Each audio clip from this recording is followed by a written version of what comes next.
All right, so Mardu Feather, for those not familiar, this is Feather Redeemed. This is the namesake card of the deck. Whenever you cast an instant or sorcery spell that targets a creature you control, exile it instead of putting it into your graveyard. Then it comes back to your hand at the end of turn. Mardu, for those not familiar, refers to the 3-color combination in Magic of white, red, and black. So the core of this deck is a red-white deck centered around this card, and we've got a small black splash for Stormfist Crusader here as an evasive threat / some extra cards, Angrath Rampage as a cheapish removal spell that Dreadhorde Arcanist can flash back, and then Sorin Vengeful Bloodlord to provide a little bit of extra threat density. He's 321 months, or Baduro. I appreciate that. Welcome back. Looking at this before we get into the games, I would be kind of surprised if this configuration feels like it's more reasonable or competitive than the Naya version that we played, red, white, and green. Just both Paradise Druid and Domri's Ambush felt really good in that archetype, so interested to see how this one goes. Let's go ahead and dive right into a match here and see how it feels. We're starting at rank 667 today. Let's see how far up or down we can travel whilst playing some things. The blue-red Storm deck's probably gonna spew some rank. If I had to guess.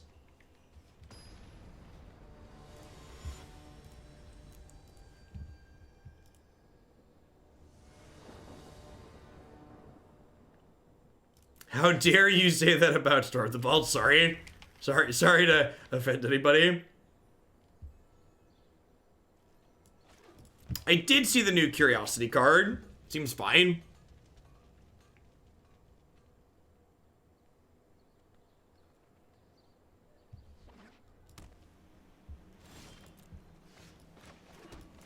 We just lead on Stormfist here, try and start getting a flow of cards going.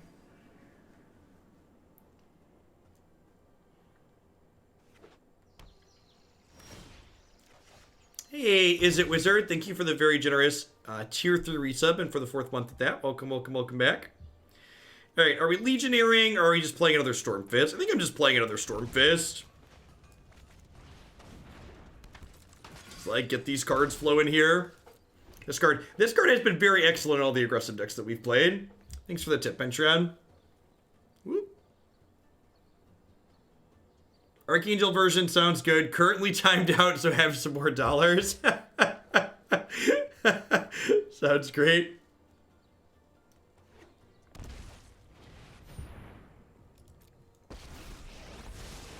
I'm known for my excellent timing. Nothing. Oh, Jeffrey.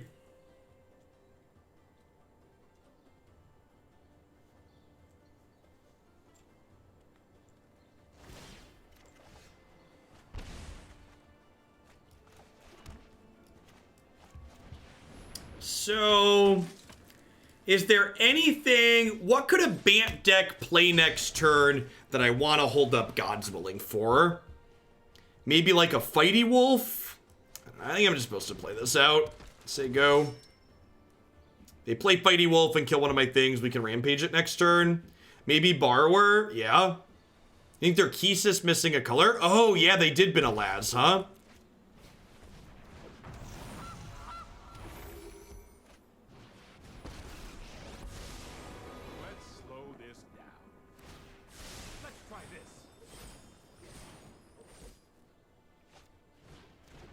Deputy Detention would have been punishing. The Teferi rotation timer got pulled off as we started playing more non-standard formats.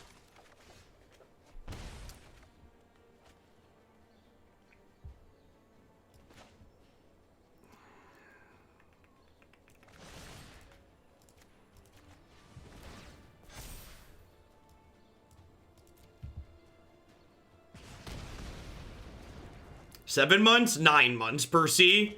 Rotation happens in September or October. Or as I like to call it, an eternity.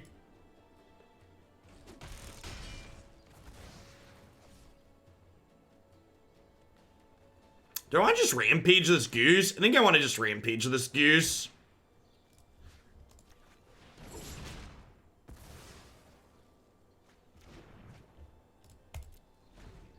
Yeah, just in time for core set Teferi 2021. Oh, core set Teferi.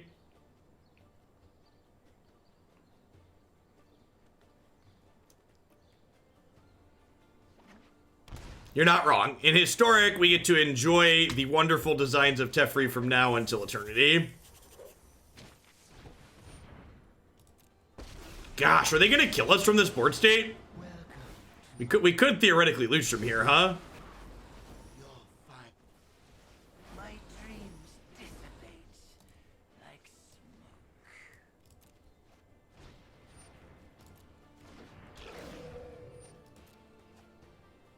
I mean, I'm threatening lethal regardless, yeah? I've got this does a damage to them. I get to like Samut sprint something, so I think it's right to kill their planeswalker. So I can hold up God's Willing.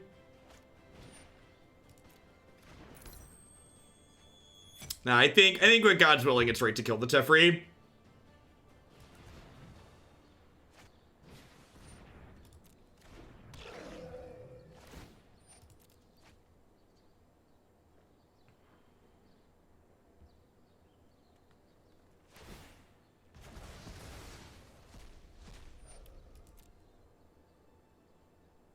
They exiled 2 cards just to play another Mox here. What do they have? Like another Fibblethip? It's aggressive if so. Or were they just miscounted?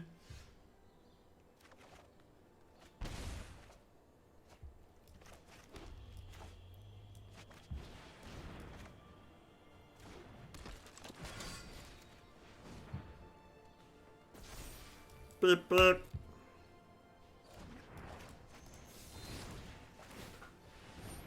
Goodbye, Fibblethip.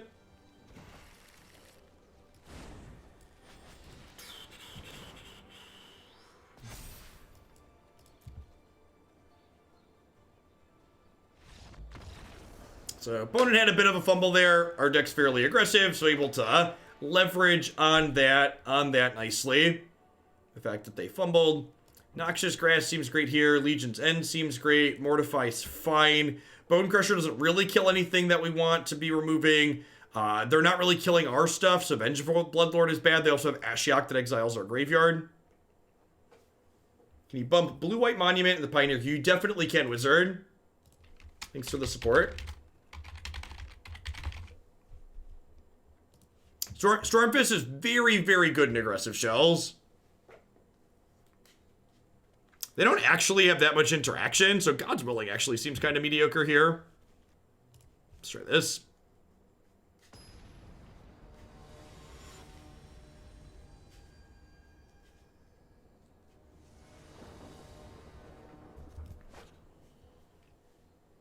Yeah, this looks fine. Turn 2 this. Little light on red mana again, but overall reasonable. Is God's Willing still useful as make my guy unblockable? Yeah, I left 2 in. The problem is, like, in this matchup, it's not always going to be make my thing unblockable either. Like, they have, like, Fibblethip and Kisis. That's different colors on their things. I did not board in my copies of Drillbit. Just going to exile this to, like, prevent them from getting started here. Means I miss a draw on my Stormfist Crusader, but especially with this Kisis in hand, really happy to just get that out of the way.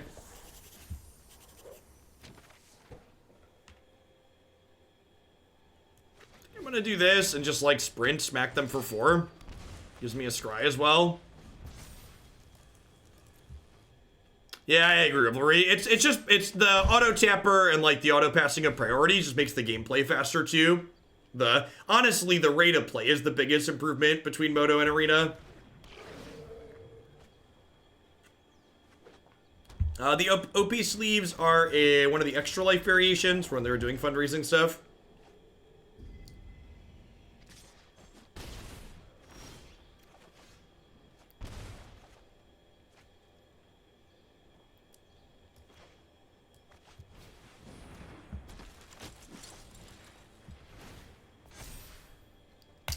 Well, super in for that one, chat.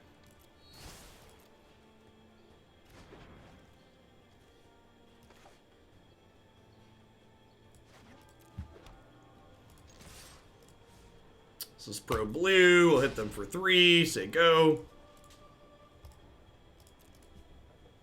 Next turn we'll get to Gird and hit them for some damages. Well, you know. Use a bandage. Thanks for the 10 months of support. I appreciate that. Welcome back. Thanks for keeping me around. That one's real good.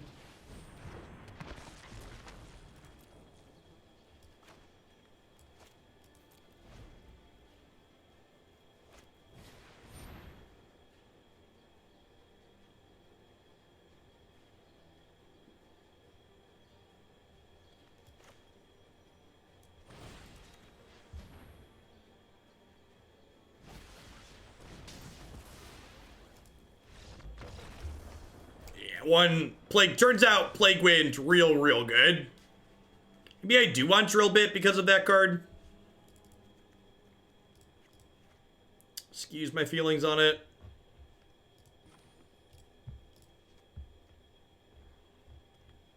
Rampage is probably a little mediocre. They tend to have a lot of extra things around. They also play Tamiyo, which blanks Rampage.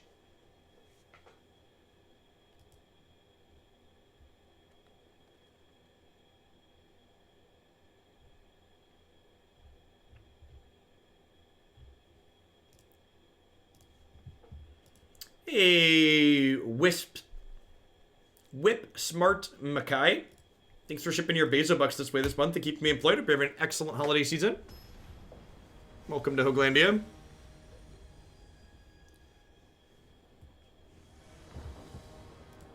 Totally forgot to update my frame color.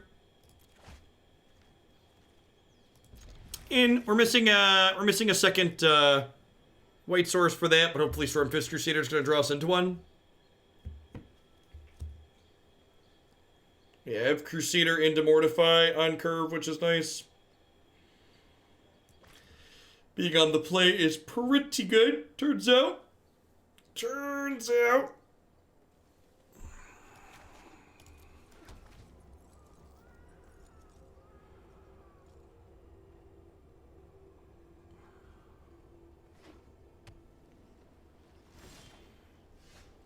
That is an excellent draw. The Stormfist Crusader trigger enables that cleanly. We did win game 1. They stumbled a little bit on their colors and we ran them down appropriately. It is a touch awkward that Stormfist Crusader is a creature that Reckless Rage doesn't work with. So, like, this deck does not have that many threats in it. So, like, the fact that 4 of our threats in this build don't work with Crusader is kind of a big deal.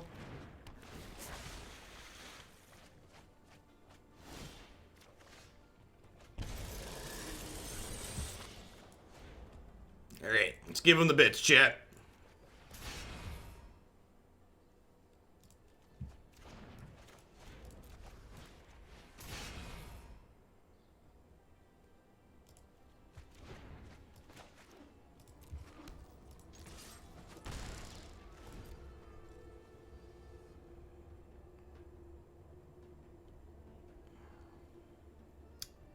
So, they can go land, Kisis, replay a Mox with Emery, float mana, replay a Mox, make mana, play second Emery to mill themselves some more.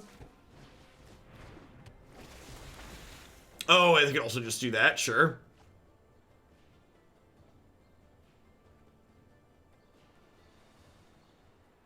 Should I cycle a strike with the white mana? Yeah, maybe.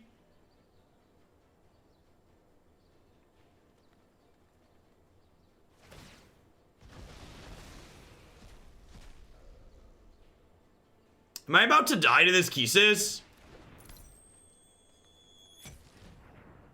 Or are they just like milling some extra here? I don't think I have any good suggestions offhand, Jerry.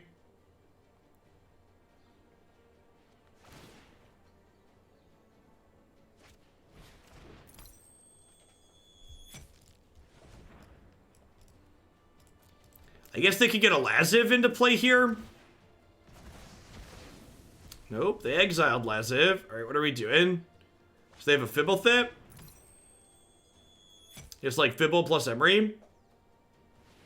JAC and Pioneer will do Yaku.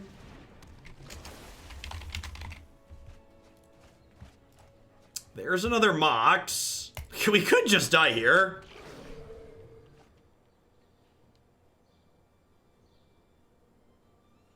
We could just die here. Yeah, maybe I was supposed to drill bit the Thekisis, huh? Instead of the Assassin's Trophy. I wanted my threat to live so I could kill them, but... yeah, we might just die from here. This is, is this their third turn? Is this turn 3? This is turn 3, right?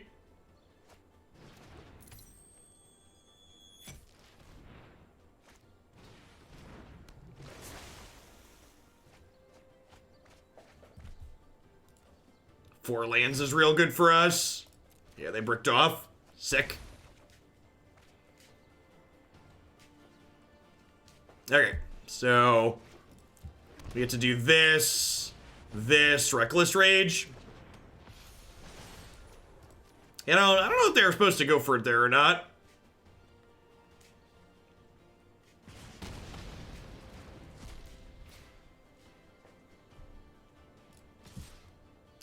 I'm gonna offer this trade with Emery. Maybe I'm not supposed to. I don't know. All right, if we get to untap here, the game's over, most likely. We might not get to untap, though.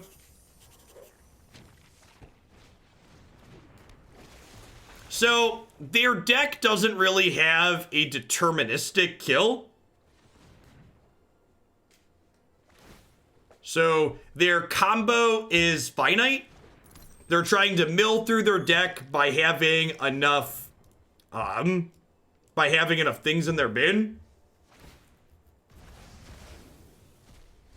And the way they're currently doing it with just an Emery looping is definitely not super consistent. Like, they're pretty likely to brick off a lot of the time.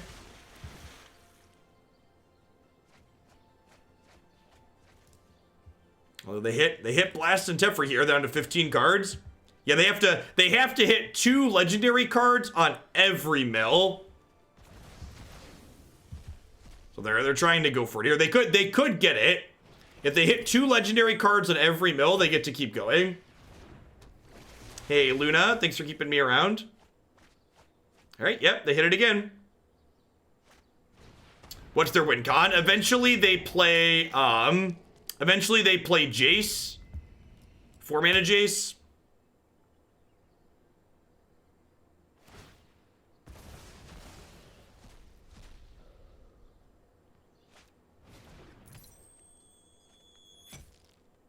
They float mana from extra Moxes. The question is if they have enough things to do that at this point. So they just put a Jace in there. So the question is, do they have enough legendaries to be able to cast? They only need 3 mana for Jace, right? So we should be dead here. Yeah. I guess they need to mill themselves once more. McNox, thanks for the 10 months. I appreciate that. Welcome back. So they need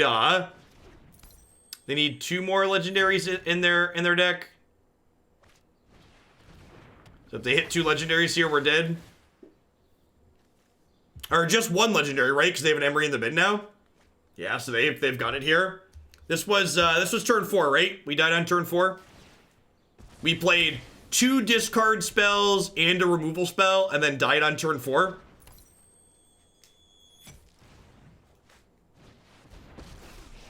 The Thekisis combo deck is one of the better decks in Pioneer, I think, too, that for some reason a lot of people aren't playing.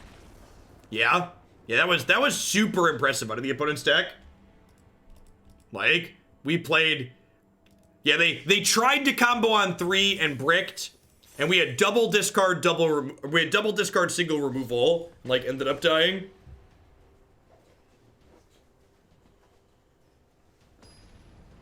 Maybe play this deck for the Mox. I don't have, there's a Mox tournament. I don't really play in Magic tournaments anymore.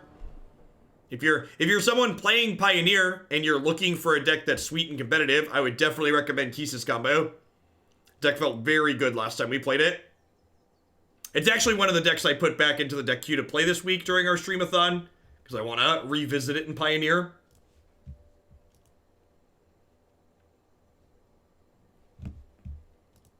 Turn 8. We both got 4 turns.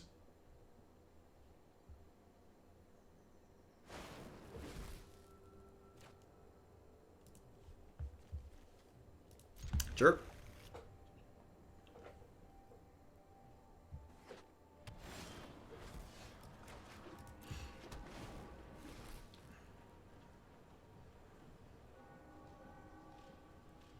I honestly wouldn't be surprised if the Kisus deck is too good for Pioneer 2. Mox are stupid, full stop, and probably just shouldn't exist.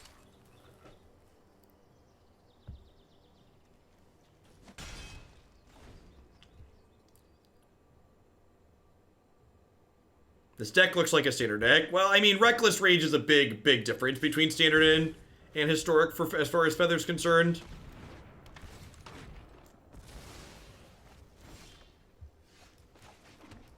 Well, could get some real wrong half problem going on here.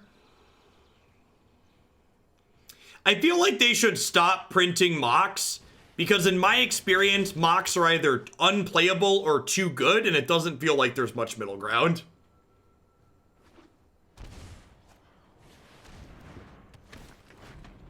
You just have to draw a threat here.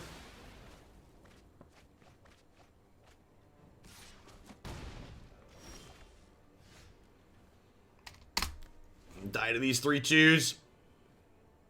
Sorin's eventually a threat. It was a playable but not stupid card in Jeskai Walker's during war. I disagree with you. I think all the Jeskai Walker's decks that were playing the Mox would have been better off if they had just been playing, more lands. I know. Yeah, I probably should have Defiant Strike on my turn to hit this land tapped. Probably. Hey, Flesh-Eaten Gnome, thanks for the 14 months. Welcome back. This is my 2/4. There are many like it, but I am dead if you have a removal spell.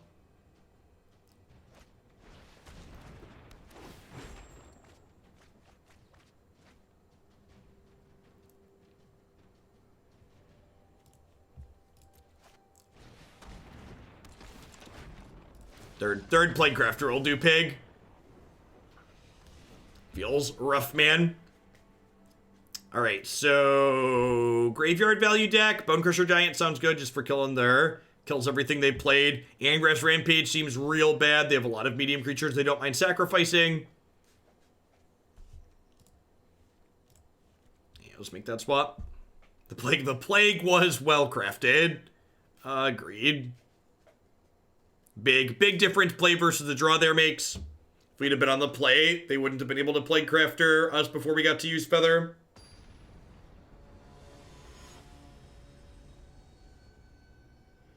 Mark Rosewater had a talk about mistakes Magic designers always make again, and trying to make Mox's work is one of them. Yeah, I'd believe that. I feel like a lot of the issues we've had with Magic in the last year are because they didn't listen to things that they previously said they weren't going to do anymore. Like, there was definitely a point in Magic's design philosophy where they were just like, we're not making any more 1-mana green accelerants, and I think Magic was better off as a game when that's true. I think cards like Land War Elves, Arboreal Grazer, and Gilded Goose we'd be better off if those didn't exist.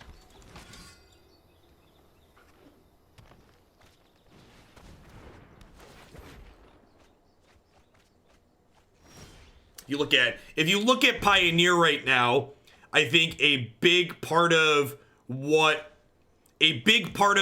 Green has had so many cards banned in Pioneer is because of Land War Elves and Elvish Mystic.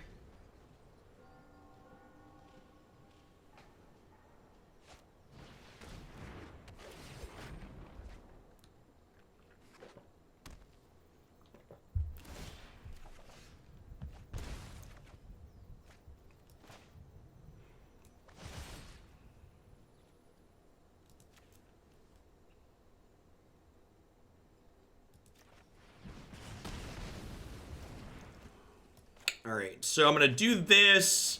I'm going to say stomp this. Then I'm going to Defiant Strike, flashback Defiant Strike here, smack them for a bunch.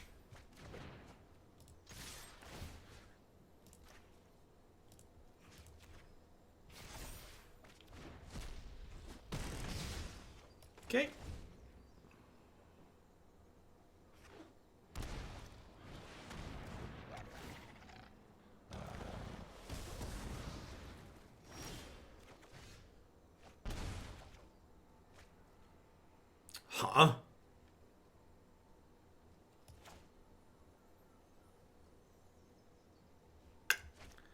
What do I want to do here? I think it's shock in a land. Dreadhorde, Bonecrusher attack you for 2.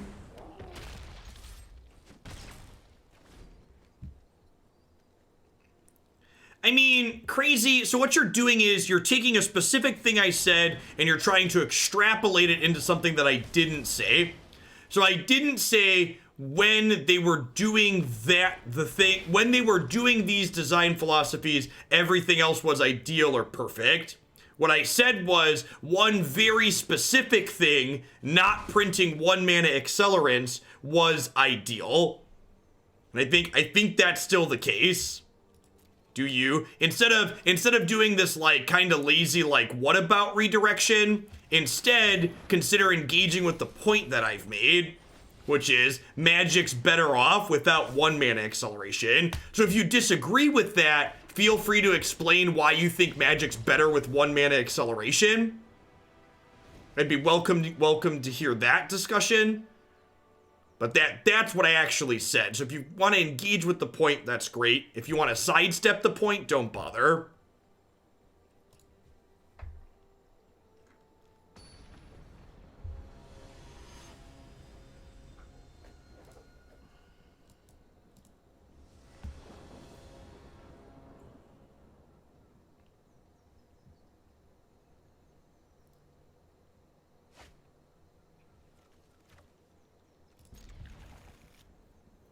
I want more 1 mana acceleration so the play draw is more skewed.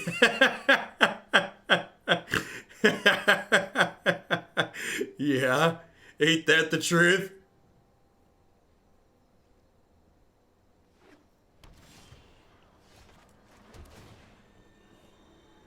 Yeah, I think that's great here. Sign me up.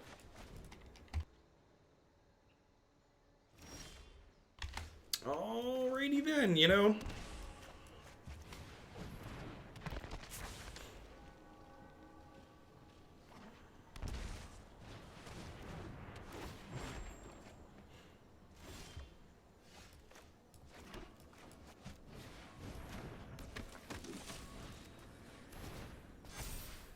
Yeah, big agree with that assessment, Master Neo.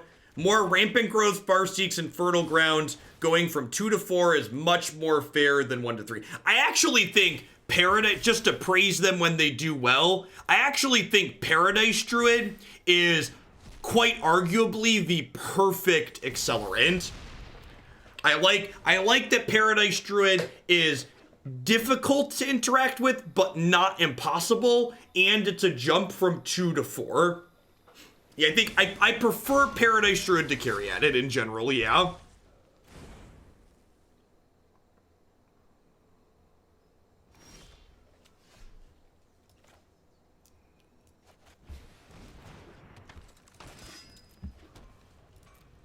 I'm loving this drawer content's first on rotating form where I actually know what the cards do. Yeah, having the arena mouse over interface also helps too, right? So like, even if you're not familiar with the cards, you can like find out easily.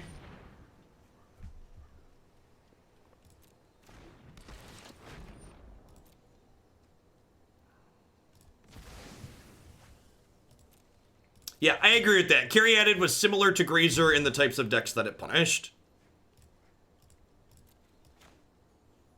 You know, actually, let's do this. And let's pick this up. Let's Reckless Rage here.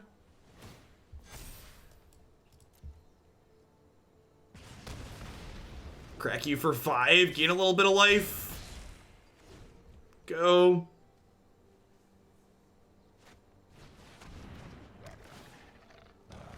So they're dead. Get it, got it good. Are you ready? Bonecrusher's ready. Last Pioneer deck was actually great, Seth. Walking Ballista seems like a great card to explore combos with.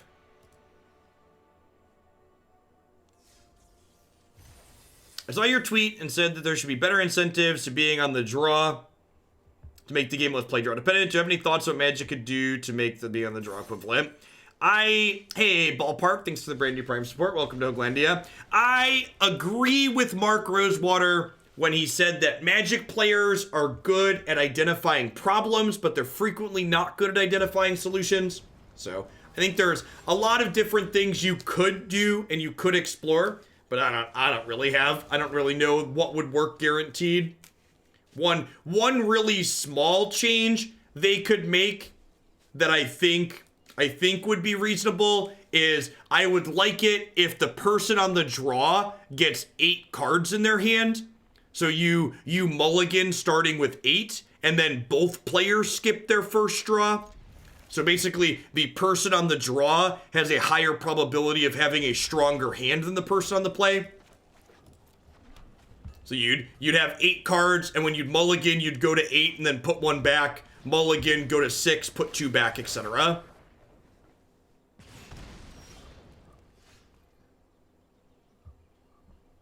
I do really like Naya Feather in this format, so that felt very reasonable last time we played it. I think I'm going to start with just Dreadhorde Arcanist. They have a Lightning Strike, they have a Lightning Strike.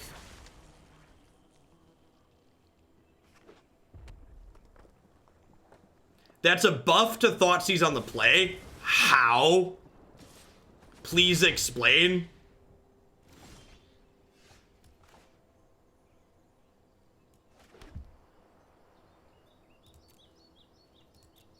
I think I'm just gonna Bonecrusher this.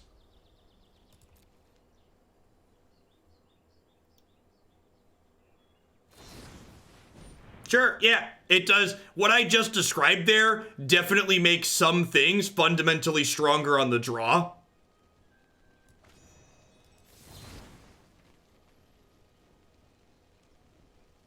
Yeah, it's a trade-off, Critya. You're right, they have more cards to start with, but assuming that you mulliganed, like, also, like, this is something Magic players do a lot that I find extra annoying, is that don't skip doing something good because something that sucks makes it kind of medium. And what I mean by that is there are a lot of people where they're like, well, we can't do the London Mulligan because it makes combo decks too good in Modern. The problem with that isn't the London Mulligan. The problem is that there's a bunch of Modern decks that suck and shouldn't exist. Like, the London Mulligan didn't actually create issues, it just took a spotlight and shone it down on things that were already issues.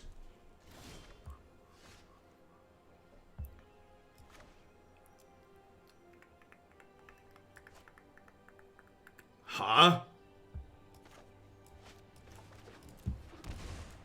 I think I can just race them here. Maybe.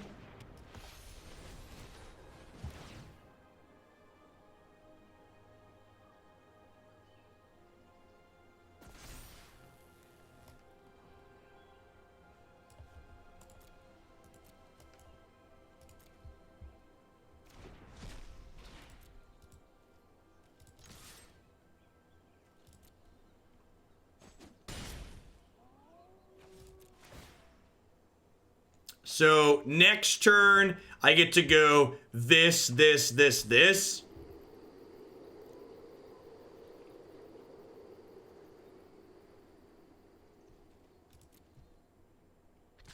I would be incredibly surprised if by the end of 2020, Modern or Pioneer wasn't the most popular competitive format in Magic. How was Jeskai Feather? We haven't played Jeskai Feather, Wargy. Unless you're referring to the Pioneer Jeskai Feather that we played a good bit ago. Are they dead? Do I have 15 here?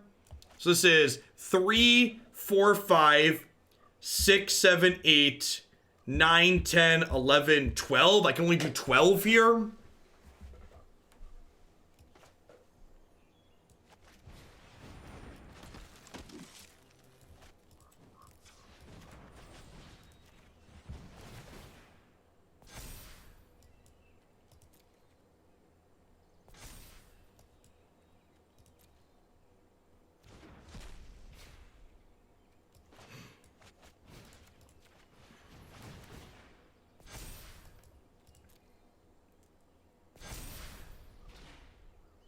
Alright, this is 11. I could get 12. So let's attack them with this.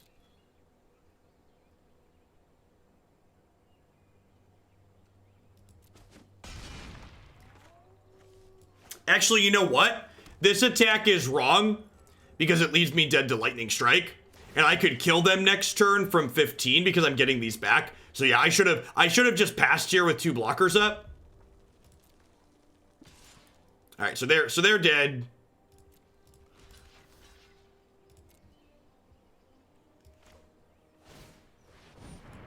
What's the jankiest historic deck that chat suggests playing? The next deck that we're gonna play, the Blue-Red Storm the Vaults deck that we're about to play after this, is hilarious and not very good.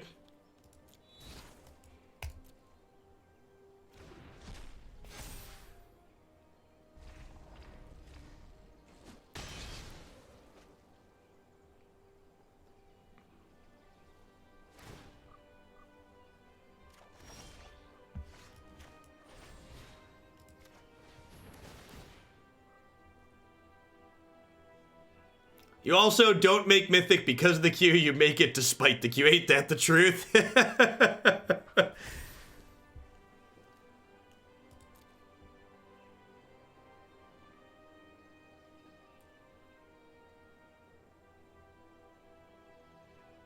Kill you.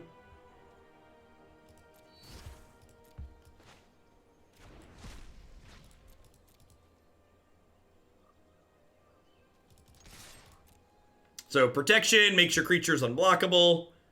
Just get to run them down here, which is great.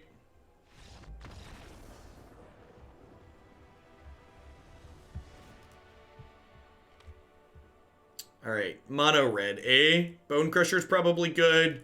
Mortify seems fine. Rampage seems bad. Adanto Vanguard seems bad. This is a Legion's End matchup. Oh, Stormfist Crusader. Definitely momentary. Let's get Crusader out of here, huh? Maybe I want Legion's End. I don't know. The rest of this seems fine. Maybe sprint's not necessary.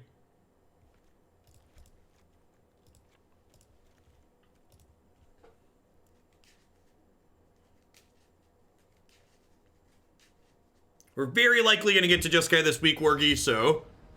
Starting on Saturday, we're going to be doing a streamathon this week. So I'm going to be doing 7 days in a row of three Pioneer decks and 3 Arena decks every single day. Should get through a good chunk. Good chunk of stuff. Good chunky monkey.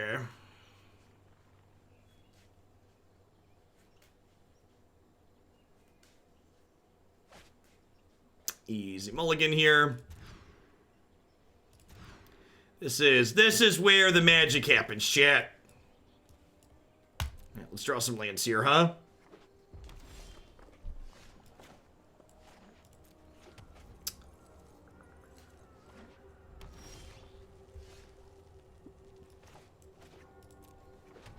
No play on turn 1 or turn 2. What? Mono red. I'm just gonna pass back here. I'm gonna plan to play Feather with Defiant Strike up on 3. You got me.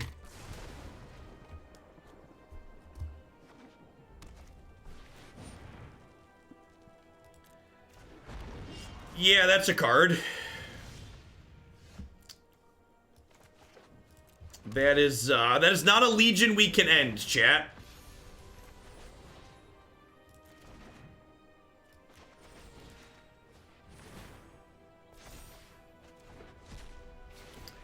We are very dead, feeling very dead. Do do do do do.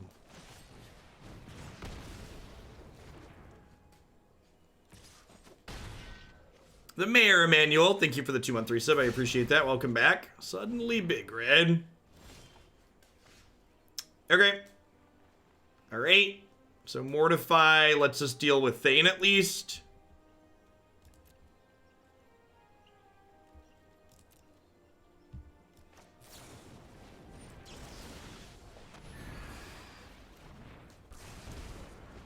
If we can manage to kill the Phoenix, we have Legion's End to clean out the egg. Another Bonecrusher would be nice.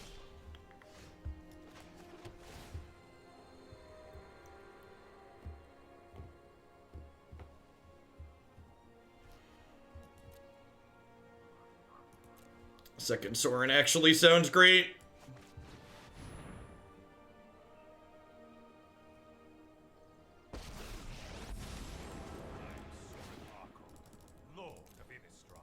Let's grab Feather back here. Yep, yeah, exactly. First Sorin reanimates, second King and some life here. We could be dead here, because I'm definitely not blocking with Feathers. Like, if they have 5 points, they could clear us out.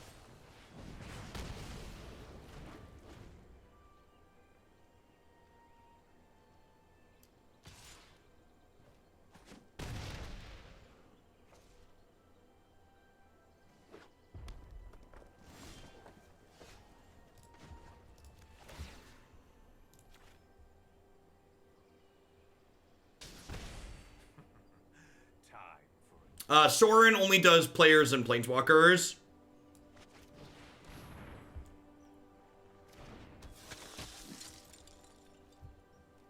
I think I'm gonna run the risk of them having a burn spell here, go to 2, and then, like, pick up Feather, play other Sorin. So I'm dead to a couple of things here, including that. I guess I can cycle this and hit a Reckless Rage.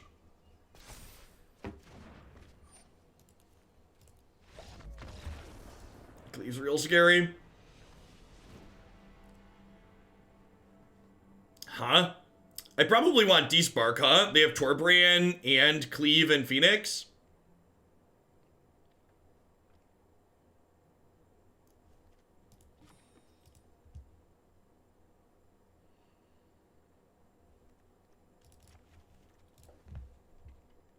Let's give this a go. Legion's End was real mediocre there.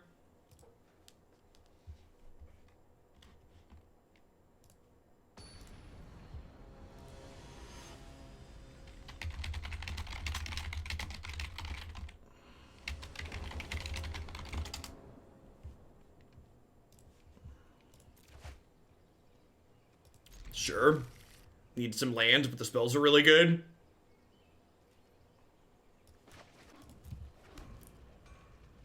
What would you want to cut to fit drill bit into my deck, Master Neo, would be my question. Feel like there's not a clean answer to that. I'm just gonna go ahead and stomp this now in case they have a Wizard's Lightning. Don't want to give them an opportunity to get that on a discount. Get a little bit punished if they have exactly Steamkin here, but outside of Steamkin, I'm pretty happy just stomping right away. I'm gonna play Mythgard by ear, Drunk Owl. I haven't been putting Mythgard directly into my schedule for the last little bit. I'm just kind of fitting it in when it permits. Take it easy, see what the viewer count looks like each day, see how I'm feeling. Consider adding Pauper to the formats that I play. We've tried playing Pauper in the past, and it's just not very popular.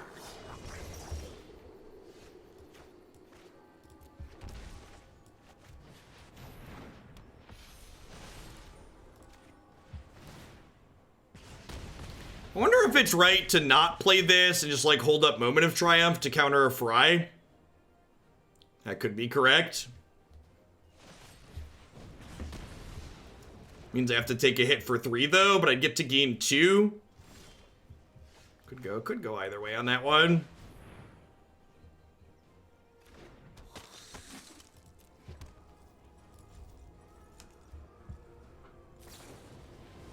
Alright, Burrow's Charm resolves.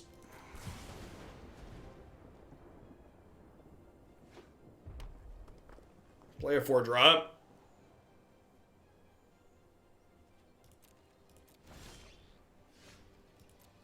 I guess I could have Moment of Triumph there to counter the shock. Maybe that was better. Or like Lightning Strike it now, and I'm gonna be sad because this can't counter Lightning Strike. Fry, yep, Burrowstrom resolves.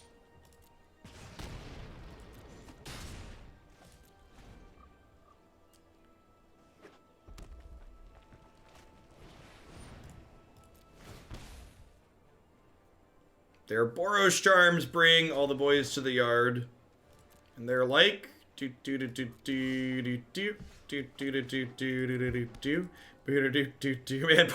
opponents just got like, we should call a judge. It's like their 5th Boros Charm they've cast.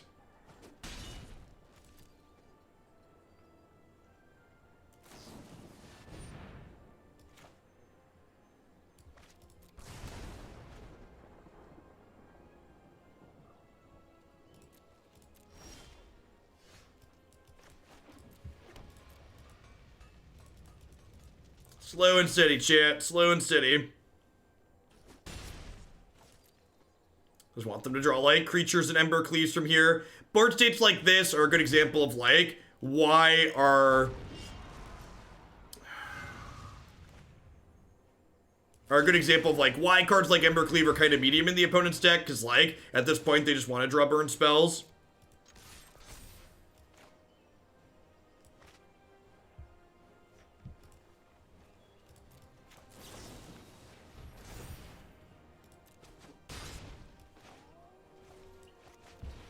Alright, one more brick, please.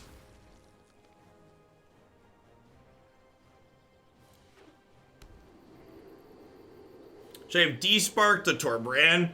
Despark is better against Phoenix. We haven't seen Experimental Frenzy out of them.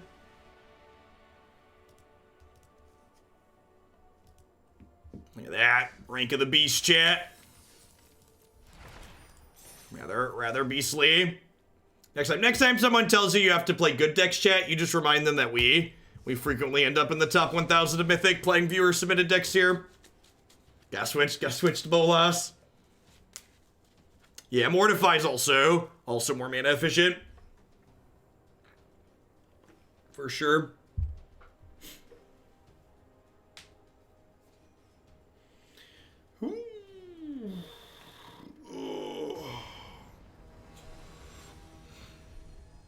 I'm excited to see how low our Mythic rank can go when we play Storm the Vaults here in a minute. Storm the Vaults is definitely a how low can you go style deck. I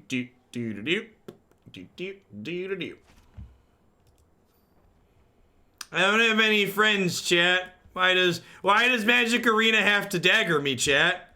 Why must it remind me that I have no friends? It's the big zeros. You gotta hit rank 420 and then 69. Just the full clean sweep.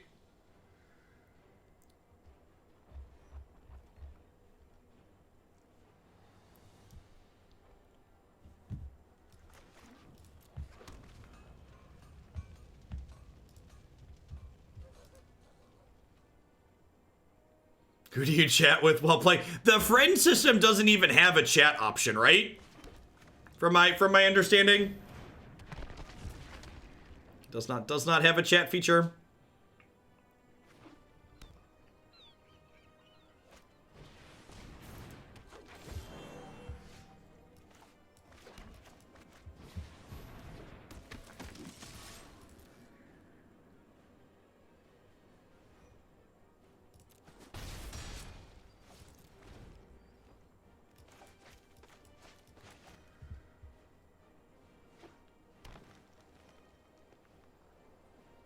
System only exists as a clipboard for direct challenges. Yeah, basically.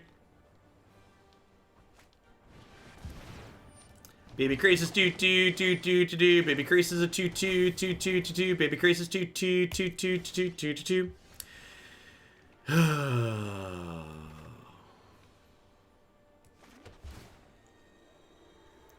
Brick by Glorious Brick, chat. Brick by Glorious Brick.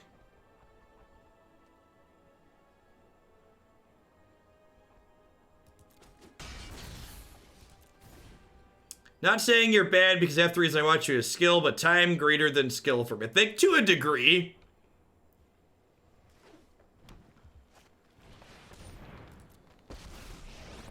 Should try putting spells in our deck. It is a strong line. So what are we looking for? Reckless Rage. My elemental friend. Some things die and others feel the pain. Reckless rage.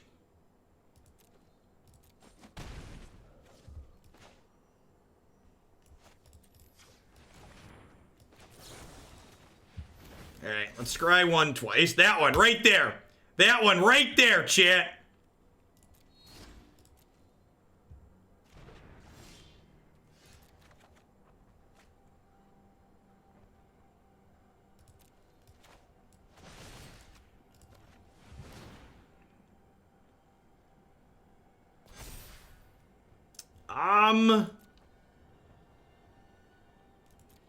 Yeah, I think that's actually fine.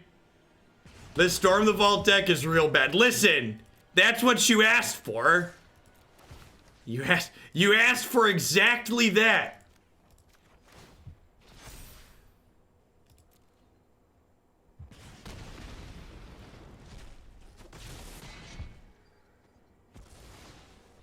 All right, we have ended the life of Anissa.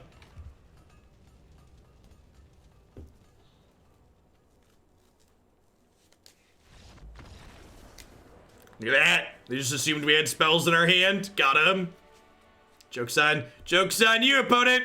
Ain't nobody got spells.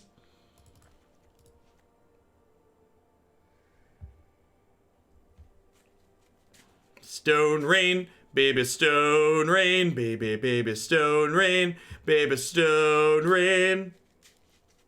If you play in the MCQ and you get 10 wins, would you go to the event? No, I hate money. I definitely would not show up to the Magic tournament that I spent a lot of effort to qualify for and would get a giant check for attending. That's definitely that would be terrible. Why would I possibly want a bunch of money?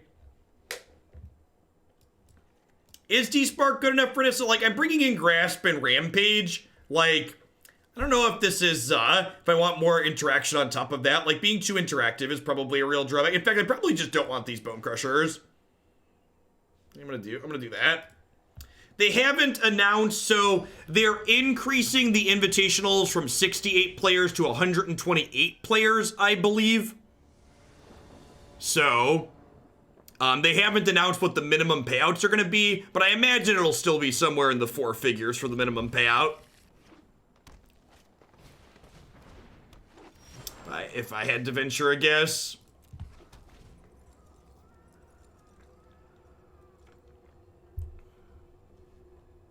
Looking at the Nihilist, did you find the 2 damage from pumping your Bonecrusher Giant to be problematic? Otherwise, I'd use Growl Spellbreaker. So, one, if I thought it was problematic, it wouldn't be in the deck list. 2, the reason why it's not problematic is because you don't play Bonecrusher Giant because it's good to target. You play Bonecrusher Giant because it's a removal spell.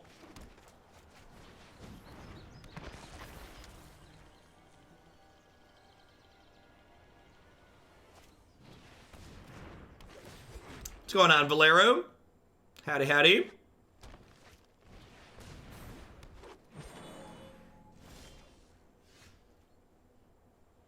All right, so I think we just, like, smack them for a metric ton of damage here, huh? Just, like, Gird, flashback, Gird, smash you.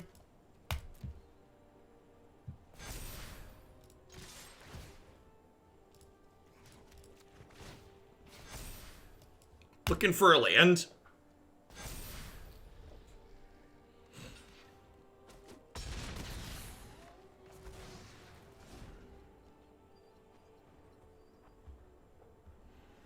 The way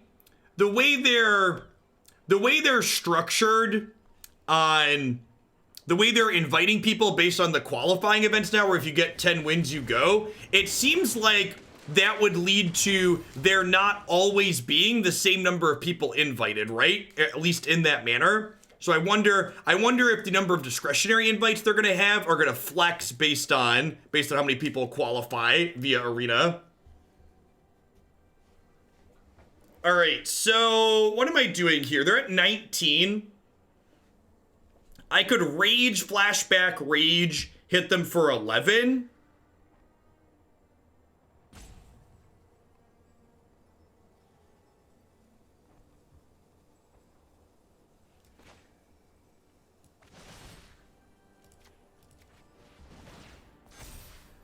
Fluctuating discretionary invite seems bad at first. Why, Vernash?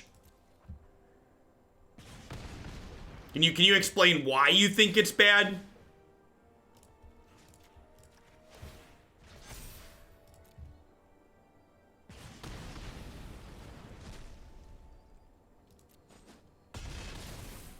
And then next turn, hopefully, God's Willing will be lethal.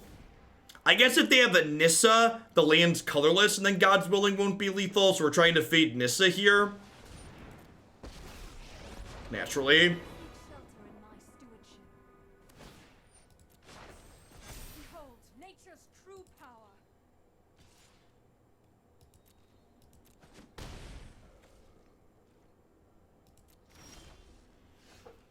Discretionary invites are largely for representation and diversity purposes, as opposed to just raw metrics.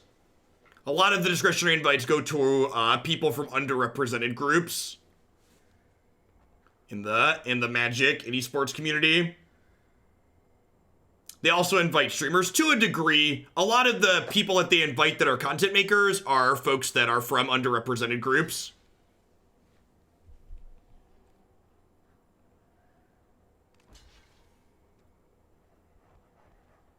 And like the Croakies and what's his name? I'm blanking on the other F2K players' name at the moment they invited last time. They came really close to getting an invite on their own at the MCQ weekend. Mogwai, yeah, Mogwai.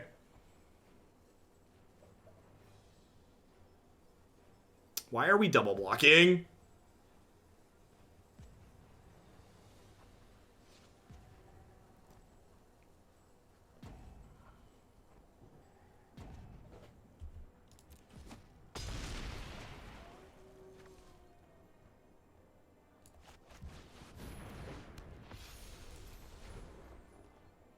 It'll be interesting to see. One of the things that I think is something I actually haven't heard talked about that much is, as someone who's played a lot of competitive tournament Magic and tons of arena and Magic online, there's definitely a difference between the kind of random ladder grind and doing well and the types of things you need to do to like do well in large Swiss tournaments. Like, I think there's a fundamental difference between those two things. It'll be interesting to see if that crossover is the same. Be interesting to see if we see players who like cut their teeth on arena, like start showing up at things like Grand Prix or Opens, large Swiss tournaments, and do well there.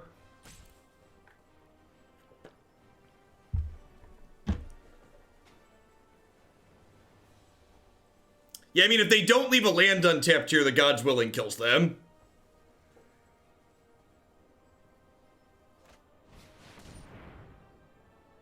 Oh.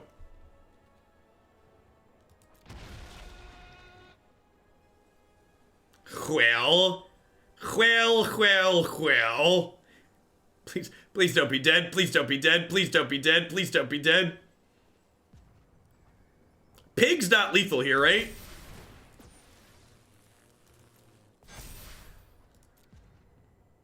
Wow, they were one short of that being lethal.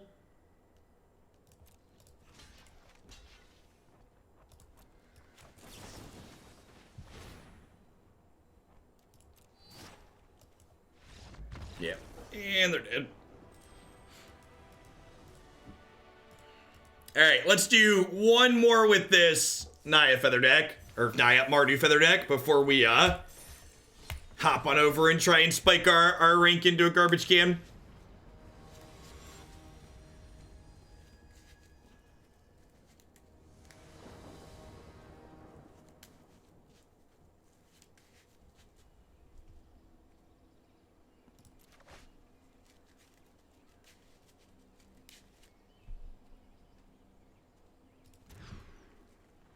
There's also something to be said, Wolfie, too, like there's lots of different variation in Magic tournaments too. Like even the invitationals, especially when they're 68 player tournaments, like those tournaments are fundamentally different from traditional large-scale Magic tournaments too, right? Like both the criteria of how you get into them as well as the size of them. Like playing in a 68-player tournament is very different than playing in, you know, 100 or 1,000 player Grand Prix. Like 15 rounds of Swiss versus the way you just like need to get 5 match wins and a cut for day 2, then double elimination, all that jazz. And that's not to say that like one is better, one is harder or easier than the worst. I'm not saying one is better or worse or harder or easier. I'm just saying it's worth acknowledging that they're not the same, in my opinion.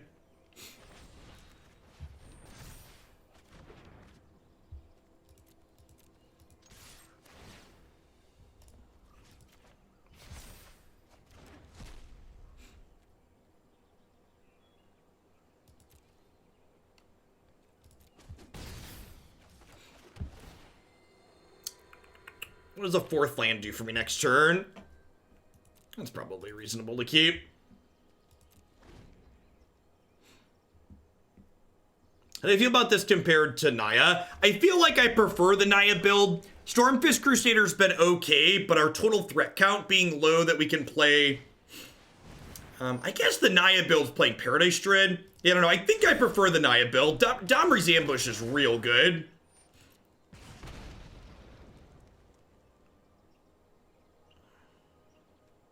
Does this deck need the temples? I don't know. Do the math and tell me. The Great Wumbo, thanks for the 9 months. I appreciate that. Welcome back.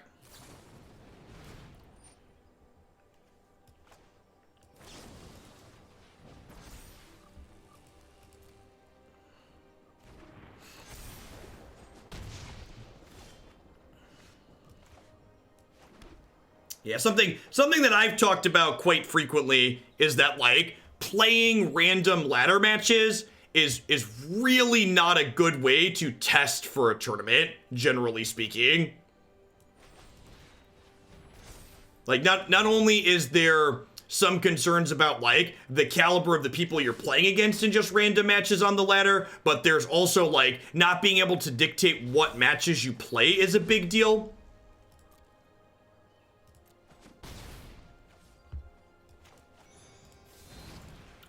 Playing ladder matches and random leagues or events or whatever on Arena and Moto is, like, great from a content perspective, but from a I need to sit down and, like, figure out how these matchups play out perspective, it's really not great.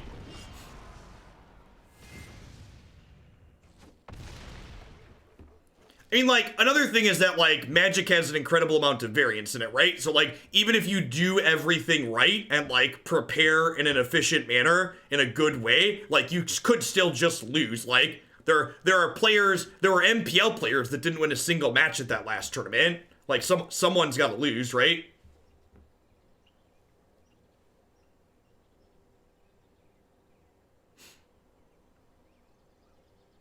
There's a reason the same top players can repeat success in tournament fights, to a degree. Like, a part of that is definitely volume too, right? Like, a lot of those players who have repeated success, like, if you look at how many tournaments they're showing up to, their overall win rate isn't actually that high.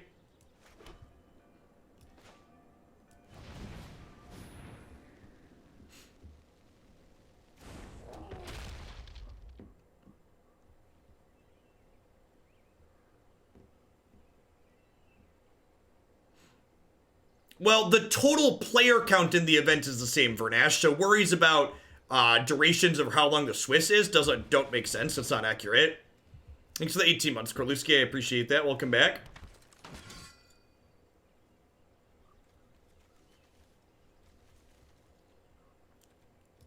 Yeah, in a very, like, when formats like Modern or Pioneer or non-rotating formats that have deeper card pools and a wider selection of decks, sometimes you prepare for one set of matchups, you're like, all right, I'm going to punt this one subset, and then you only see the subset that you decided you wanted to punt against.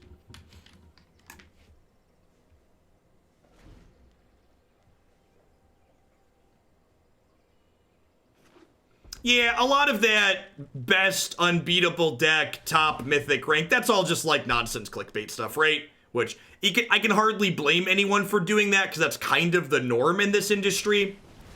The fact that I don't frequently do stuff like that puts me in the exception, not the rule, as far as Twitch and content is concerned.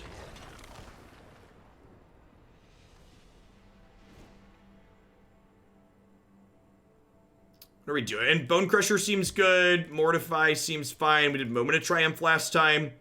Last time, our red opponent, like, pulled up and made their deck bigger. I feel like that's not going to be the norm here.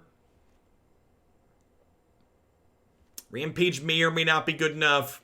Gird for battle's probably fine. Samut Sprint is fine to trim. See what this looks like. I know the life on this looks not ideal, but frequently you can get into spots where, like, this is your last threat and them spending removal on it and you protecting it. It's often good.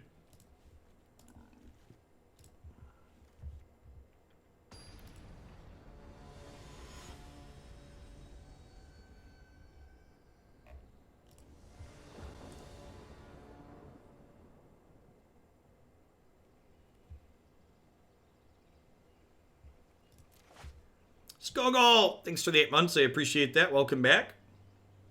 There is an SCG team that has the business model of subscribing to get the best decks. I mean, people have been selling snake oil for that. Selling snake oil is a profession that's as old as time, right?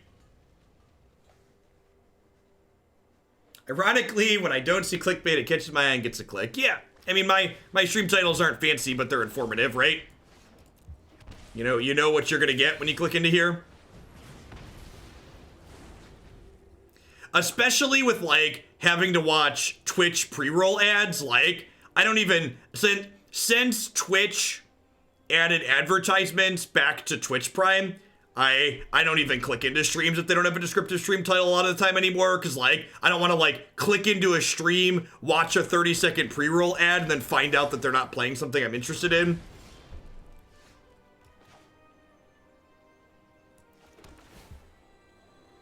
Clifftop Retreat is great here. Lets me play Feather plus this next turn. The fact that both of these lands are tapped here really feels awkward.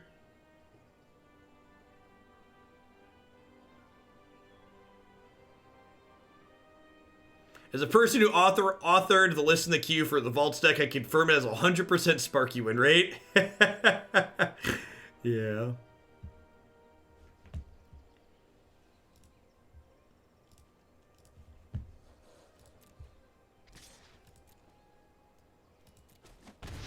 My organic clickbait is the NSFW titles. 1000%.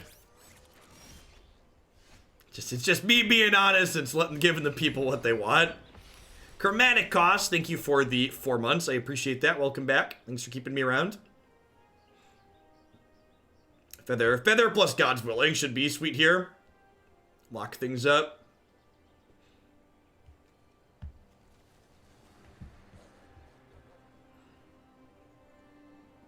You know what 2 hours you have to log in to the MCQ? Usually it's between 6 and 8 a.m. PST, if I recall correctly. It's either 6 to 8 or 8 to 10. I don't remember. I feel like it's usually 8 a.m. Central, but I don't know if that's still the case. They changed some things around last time.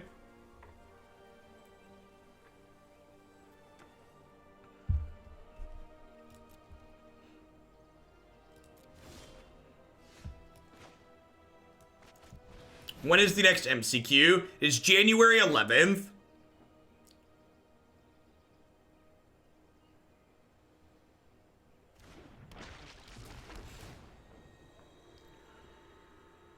I guess Dreadhorde Arcanist doesn't even really do much here. It's a 1-3, I suppose.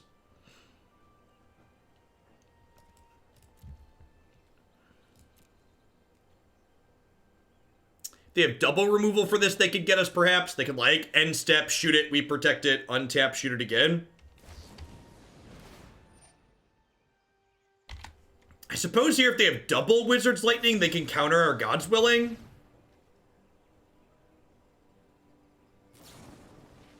That's super unfortunate.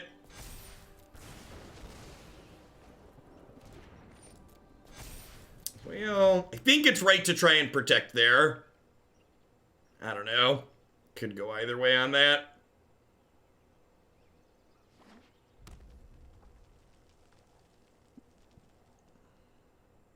Correct, yeah. The MCQ weekend is literally like, the MCQ happens on Saturday, and I'm pretty sure the new set happens like the following Tuesday or something like that. It's definitely a decision.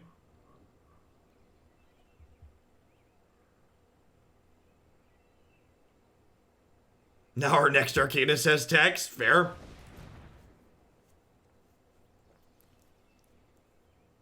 We're at okay life total here. So they get to shock this. I get to Defiant Strike to cycle.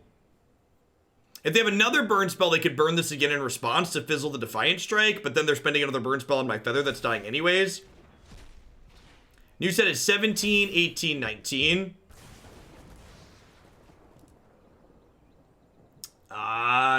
Yeah. So that means the usually sets release on the 16th, if I recall correctly. Are you sure your estimation is correct there? I thought new sets usually happen on Thursday. Yeah, usually that's pre-release. Yeah, so Arena usually happens the Thursday before pre-release.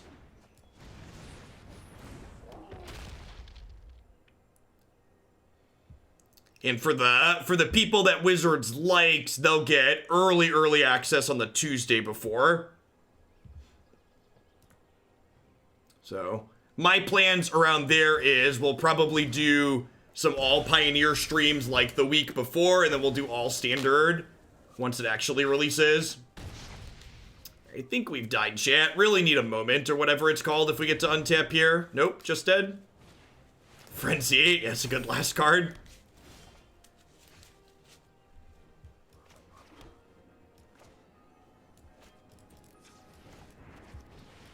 So, probabilistically dead here.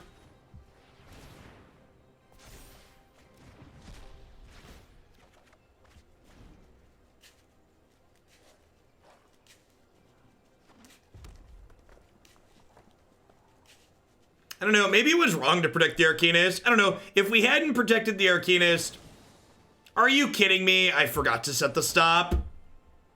That's actually a huge deal. Now this doesn't come back till my next end step. Oh, all right. Don't call it a comeback. Don't call it a comeback.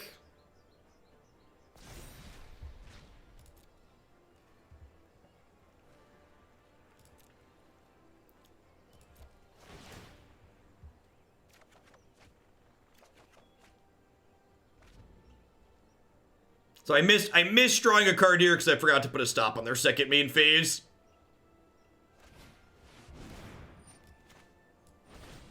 I'm gonna pump this up in response. Let's also just do this in response. Sure.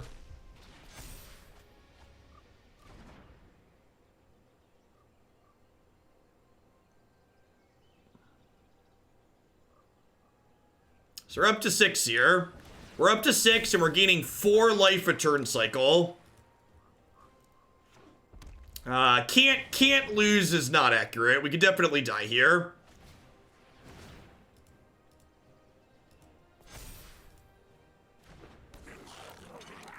If we don't die this turn, we're in an okay spot. We're actually dead to Shock, Lightning Strike, or Wizard's Lightning on top of their deck right now, right?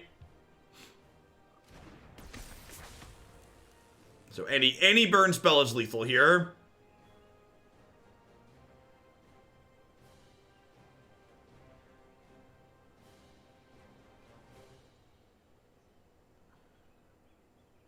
And they still have priority, which doesn't bode well for us. Probably means we're dead. What? Sick. All right, and I should just spend these both now, right? So they come back on my end step regardless.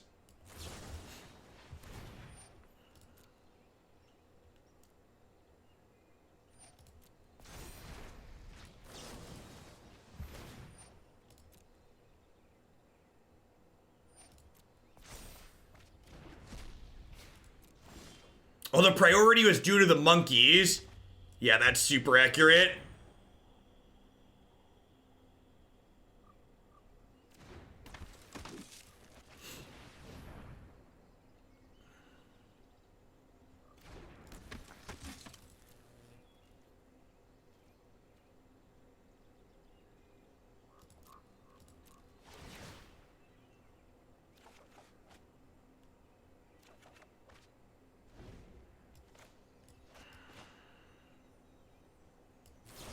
So if there was a burn spell on top of their deck, we'd be dead here.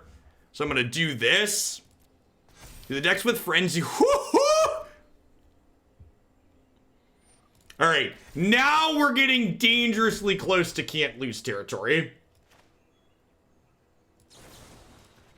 Now we are getting dangerously close to can't lose territory.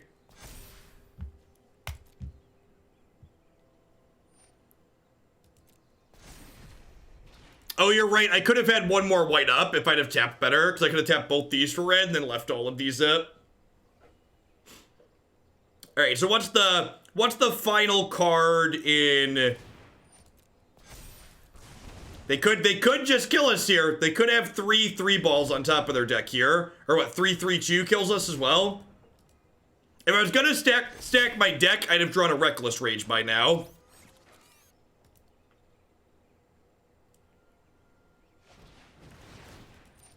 Yep, dead to a 3 damage spell. Oh no! Oh no! Oh no! Oh no! Oh no! We tried so hard and got so far, but in the end it doesn't even matter anymore. We're dead. It came very close. Very, very close. Very, very close. Yikes. Yeah, I feel like after playing that, the black cards kind of just seemed unimpressive. I think the green splash definitely adds more value to what this archetype is doing than Stormfist and Sorin do. Paradise Druid being color fixing as well as acceleration, like turn 3 Feather with utility up, I think is more ideal. Sorin picking Feather back up out of the bin was okay at several points, but like Seasons of Growth has a very similar effect to Feather, so I think that's a fine like. Feather's 5 and 6, so to speak. All right, we got 2 more historic decks coming up still today. We're going to play we're going to take our current rank and flush it down the toilet, playing some blue-red Storm the Vaults here in a minute. I'm going to hit a quick ad roll while I do that and run to the restroom and get set up. So thanks for hanging out, to folks. Be back in a moment with this one.